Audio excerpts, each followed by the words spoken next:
Bismillahirrahmanirrahim. Assalamualaikum warahmatullahi wabarakatuh. Sekilas tentang episode kali ini berjudul Al-Quran Produk Budaya, Menilik Kontroversi Nasr Hamid Abu Zaid. Nasr Hamid Abu Zaid dikenal sebagai pemikir rasional reformatif. Ia lahir di Mesir, kemudian semenjak kecil hingga remaja mendapatkan pendidikan secara tradisional dengan ketat gitu. Abu Zaid mengambil jurusan kelistrikan gitu di sekolah menengah teknik. Namun pada saat menginjak bangku kuliah, ia lebih memilih bidang bahasa dan sastra Arab di Universitas Kairo. Kemudian karena prestasinya bagus, ia diangkat menjadi dosen di alma maternya. Karir akademis di Universitas Kairo itu berjalan mulus. Ya, Abu Zaid itu produktif gitu, menulis banyak buku gitu. Nah, seperti Al-Itijah, Al-Aqli, At-Tafsir, Dirosat Qadayat Al-Majaz, Indi Al-Mu'tazilat. Ini membahas tentang majaz atau ungkapan alegoris dalam Al-Quran, mengacu pada kelompok atau kaum Mu'tazilah.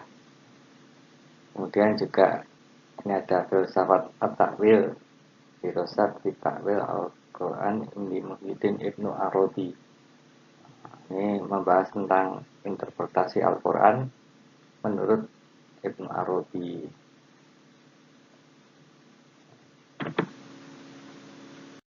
Pada saat Nasr Hamid Abu Zaid tumbuh dewasa, itu kondisi Mesir itu sedang marak dengan wacana mengusung semangat menentang imperialisme dan hegemoni Barat di dunia Arab gitu.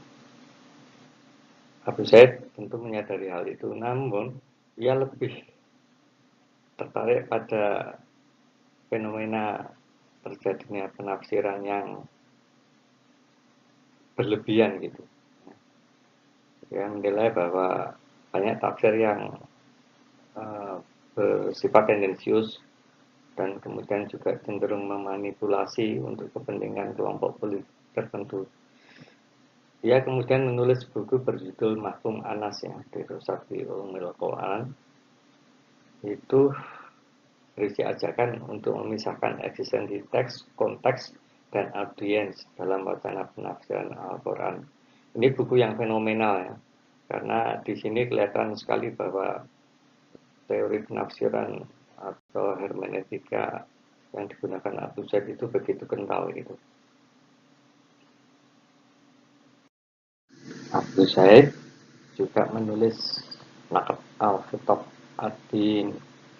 Di sini ia mendefinisikan ulang agama dan melakukan telah kritis adanya ketidaksamaan atau perbedaan antara agama sebagai wacana pemikiran dan agama sebagai ajaran. Nah, di sini memang pada umumnya orang sering jumbuh gitu antara agama sebagai pemikiran atau ilmu pengetahuan dan agama sebagai ajaran. Itu dua hal yang berbeda. Nah, pada saatnya nanti penulis akan membahas hal ini gitu. Buku lain yaitu Anas Al-Sultoh Al-Haqiqoh, bernarasi tentang hakikat teks.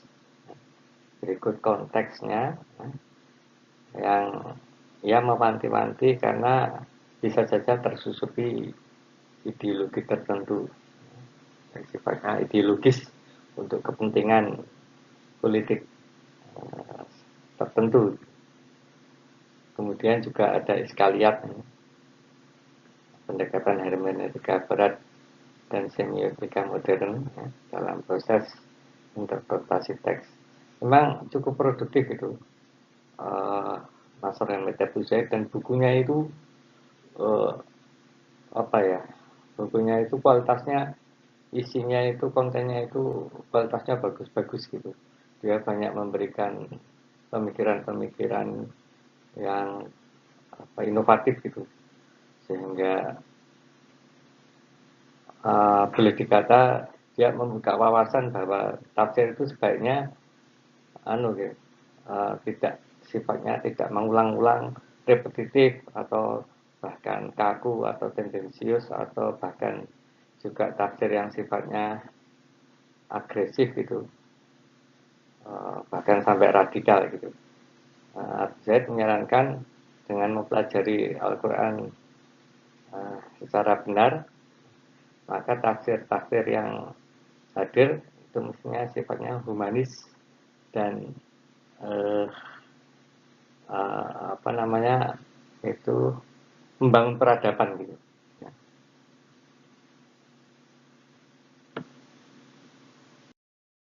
Semula karier Abu Zaid sebagai dosen di Universitas Kairo terbilang mulus. Ya beberapa kali mendapat fellowship gitu. Kemudian Abu Zaid juga belajar teori hermeneutika atau barat atas saran Hasan Hanafi, ya, yaitu seniornya di Universitas Kairo. Masalah mulai menghampiri Abu Zaid tatkala ia menyerahkan sejumlah karya tulis dalam rangka pengajuan sebagai guru besar atau profesor. Dua buku berjudul Naqd Kitab Ad-Din dan Al-Imam Syafi'i wa Tadsis.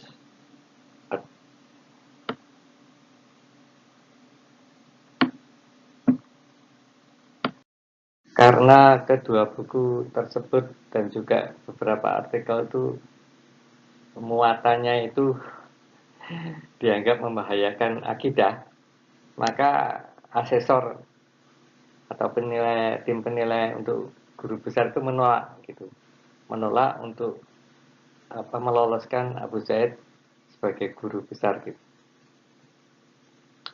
Nah, ini memang Abu Zaid cukup kontroversial di sini ya. Nah, selain kritik yang pedas terhadap Islam tradisional, ya juga menulis bahwa teks suci Al-Quran itu dalam fase tertentu adalah juga sebagai teks manusiawi. Ini kan tidak umum gitu, sehingga dari kritik Abu Zaid terhadap apa yang diajarkan oleh Imam Syafi'i, itu ditambah dengan pernyataannya bahwa Al-Quran itu dalam bahasa tertentu adalah teks manusiawi. Nah, ini menjadikan polemik yang hebat di Mesir pada waktu itu. Kontroversi lain, selain ungkapan bahwa Al-Quran itu teks manusiawi, itu adalah dikatakan oleh Abu Zaid bahwa Al-Quran merupakan produk budaya, Tamuntat Sakofi, sekaligus produsen budaya, Muntid Sakofah. Nah, ini kita perlu hati-hati karena yang pertama, Al-Quran sebagai produk budaya di sini tidak kemudian diartikan bahwa Al-Quran itu dibuat oleh manusia. Itu sama sekali tidak seperti itu. Nah, yang dimaksudkan Abu Zaid adalah bahwa Al-Quran itu turun itu kepada suatu masyarakat, ya, Arab abad ke-7 pada waktu itu, yang sudah mempunyai budaya tersendiri gitu, budaya tertentu gitu, sehingga sedemikian Al-Quran itu baik bahasanya maupun ungkapannya itu dalam tanda petik itu harus menyesuaikan agar bisa diterima, agar bisa dipahami oleh audiens pertama gitu. Ya, ini komunitas Arab pada abad ke-7 itu. Jadi bukan artinya itu kemudian Al-Quran dibuat oleh manusia, tidak seperti itu. Sedangkan Al-Quran sebagai produsen budaya, saya kira ini tidak problematis ya, karena Abu Zaid menyatakan bahwa Al-Quran itu juga akhirnya merubah dan memberikan arahan-arahan kepada budaya yang ada yang sebelumnya, kemudian mengarahkan untuk memperbaiki moral dan akhlak hingga terbentuk suatu budaya berikutnya yang lebih baik, kurang lebih seperti itu. Dalam perkembangannya, meskipun tidak sedikit akademisi yang bisa memahami apa yang dimaksud Abu Zaid dengan teks manusiawi dan produk budaya, ya, itu hanya ada dalam komunitas akademis gitu. Tapi karena kontroversi ini terlanjur menyebar ke masyarakat, maka tidak mengherankan kemudian timbul gejolak yang cukup intens gitu, yang akhirnya persoalan ini dibawa ke ranah hukum gitu. Ya, setelah melalui proses pengadilan yang cukup panjang, itu hakim memutuskan bahwa Nasr Ahmad Abu Zaid itu bersalah. Bahkan dia didakwa telah berlaku murtad gitu. Karena itu tadi pernyataannya yang kontroversial tersebut gitu. Konsekuensinya bahkan ia diminta untuk menceraikan istrinya. Namun Abu Zaid menolak gitu, nggak mau dia, karena dia merasa tetap sebagai orang Muslim gitu. Tapi karena memang ribut-ribut itu sudah sebegitu parah, akhirnya Abu Zaid mau tidak mau harus keluar dari Mesir gitu. Dia kemudian hijrah ke negeri Belanda. Tapi ada hal yang menarik di sini ya. Sebelum Abu Zaid itu kemudian pergi ke Belanda, menetap di Belanda, dia mengajukan kembali gitu promosi untuk mendapatkan guru besarnya gitu. Ya, cukup bandel ya.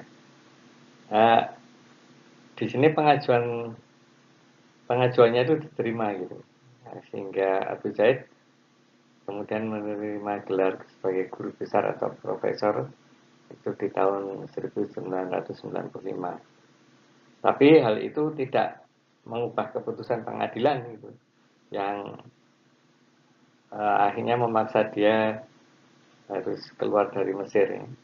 Abu Zaid kemudian mengajar di Universitas Leiden dan belakangan juga di Universitas Utrecht di Belanda.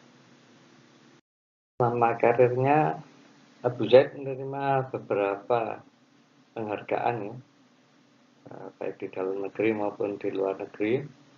Kemudian ya pada dekade 2000-an itu banyak juga sebagai dosen tamu di berbagai seminar dan universitas gitu. Ya, dengan topik seputar modernisasi dunia Islam, juga problem konservatisme, radikalisme, intoleransi, dan seterusnya.